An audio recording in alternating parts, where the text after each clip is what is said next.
Live from the BDN Studios, it's Bang and Dang. That's awesome. If you don't like that, then You ain't black.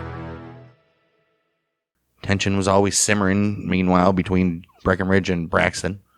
Bragg resented him deeply. oh wow.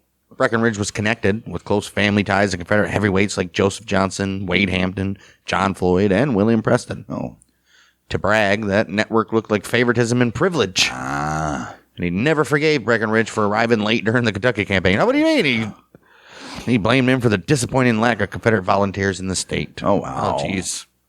Wow. Okay. Then came the breaking point. December 1862. Bragg, he ordered the execution of Corporal Asa Lewis of Kentucky. Asa. Lewis had served faithfully with the 6th Kentucky Infantry long past his enlistment date. But his destitute mother and siblings begged him to come home. When he tried to go home, Bragg had him arrested for desertion. Oh, get out of here. Lewis swore he was on his way back to the army when caught, but Bragg was determined to make an example. The execution went forward. Damn, one of his own guys, huh? What a piece of shit. Dude stayed after his a lot of time. A witness in the scene, Breckinridge grew visibly ill. He slumped in his saddle, so shaken that his staff had to steady him. Wow. He called it nothing less than military murder. It was. And only barely managed to hold his Kentucky troops back from open mutiny. How about just murder? That's what it was. Shit. From then on, Breckinridge and Bragg's relationship spiraled. Yeah. Breckinridge considered him incompetent, and many other Confederate officers agreed. Yeah, We've heard that about Bragg if you listen to our episode on him. Goodness gracious. Soon after, their animosity spilled into the field at the Battle of Stones River.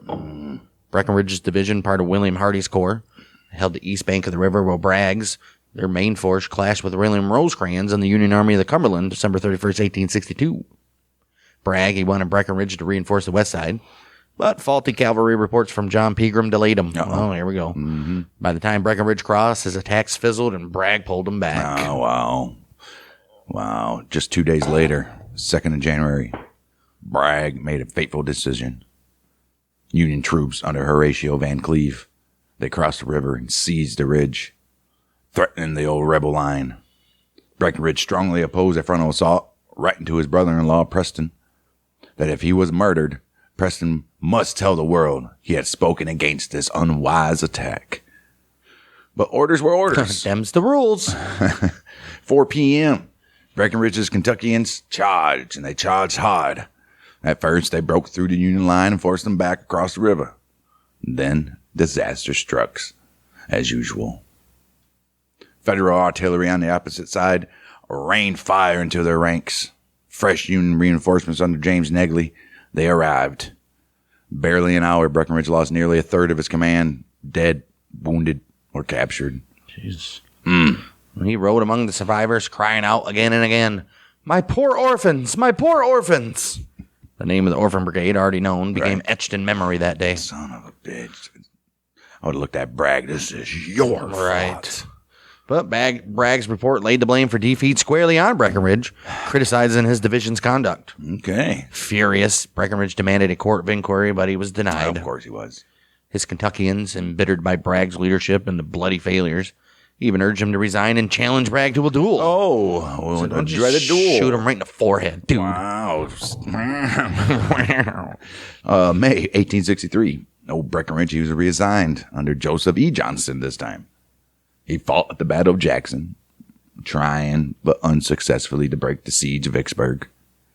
When the city fell to Grant on the 4th of July, Breckinridge was sent back to Bragg's command. Well, I don't understand. They know that they don't mesh, so send them somewhere else. I don't care if they're the best they got or whatever. Because clearly these guys were not. They needed to do something with the Mississippi area, and they weren't professional. What are you gonna apparently? Well, Bragg stayed way past his command. Should have ever have gone. But. Wow, Chickamauga that December. What? December, Tep. Chickamauga that September. He led a division in D.H. Hill's corps. On the second day of fighting, his troops helped break the Union line, send Rosecrans' army retreating. But victory was incomplete. The main Union force escaped to Tennessee. Breckinridge's division alone Lost over 1,200 men. And Breckinridge. Wow. By late November, he was commanding one of Bragg's corps at Chattanooga. But Bragg weakened his command by stripping away men to reinforce William Hardee. Left undermanned, Breckinridge couldn't withstand the combined Union assault by Joseph Hooker and George Thomas on Missionary Ridge. Among the losses that day, his own son, Cabell, was captured. But he was later exchanged. Good for him. In the aftermath, Bragg's bitterness boiled over. His official reports accused Breckinridge of drunkenness, not only at Chattanooga, but retroactively at Stones River as well. Wow. The charge was dubious. Breckinridge, he was known to enjoy whiskey, but equally known for holding it well as well. Right. He's a functioning drunk. Right. Nevertheless, Bragg removed him from command before resigning his own post. Oh. Breckinridge's career reeled, and it would be nearly 2 years before he and Bragg reconciled. Oh, wow. And that was in the spring of 1865, by then far too late to matter. Yeah, these guys were reconciling, and Lee was surrendering. Right.